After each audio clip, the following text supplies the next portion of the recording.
Want to move on to some of Aaron Judge's comments. He was talking to Bruce Beck and made an interesting statement in saying that the biggest competition for the Yankees this upcoming season within their division is the Tampa Bay Rays. Of course, the Rays making a couple of moves this offseason, shipping away Blake Snell to the San Diego Padres as a big one. They're cutting salary a bit in a move that has been seen for a number of teams across Major League Baseball because of the COVID situation and really lack of revenue sharing that has adjusted things a little bit.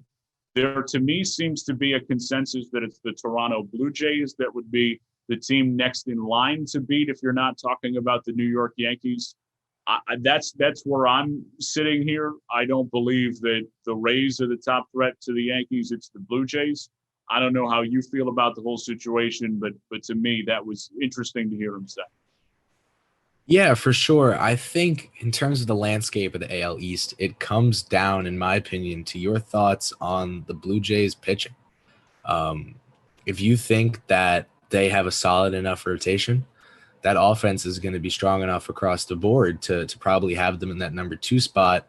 I think the Rays aren't – I can't call them a bad bet for the number 2 spot. We've seen they've been good at developing pitchers, and it's just it wouldn't be totally out of the question to have them be the second most successful team. But I do think it's the Yankees division to lose if we're talking about the first place standing.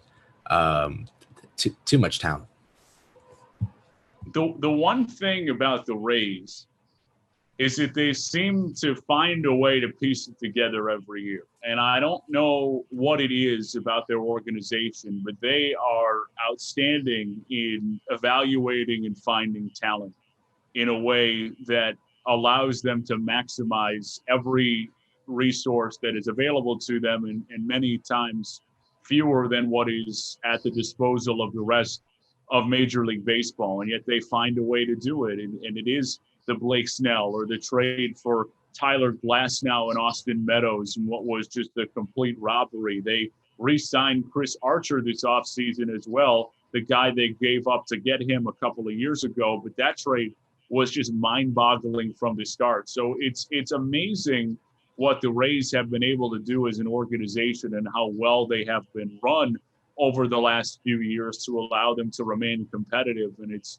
something that was fascinating to watch throughout the course of 2020. And my guess in reading into Judge's comments is just out of respect for who is the reigning division champion. I don't think he was going to be, as a player within the division, in the business of going through on a roster by roster basis as presently constructed here in 2021, who's really the best team. But I think you nailed it in terms of what is the division going to come down to. I agree that it's the Yankees to lose.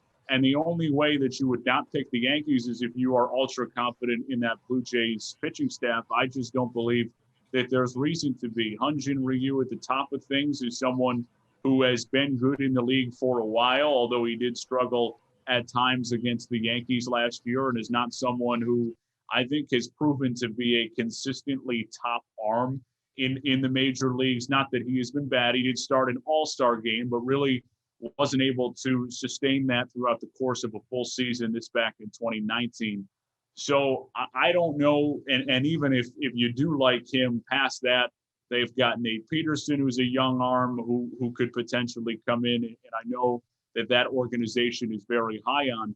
It's a lineup that looks really good because it is. And Vladimir Guerrero Jr. and Bo Bichette and Kevin Biggio and Danny Jansen. They bring in George Springer as well. That's a lineup that you don't want to mess with. That's a legitimate lineup that they're running out there.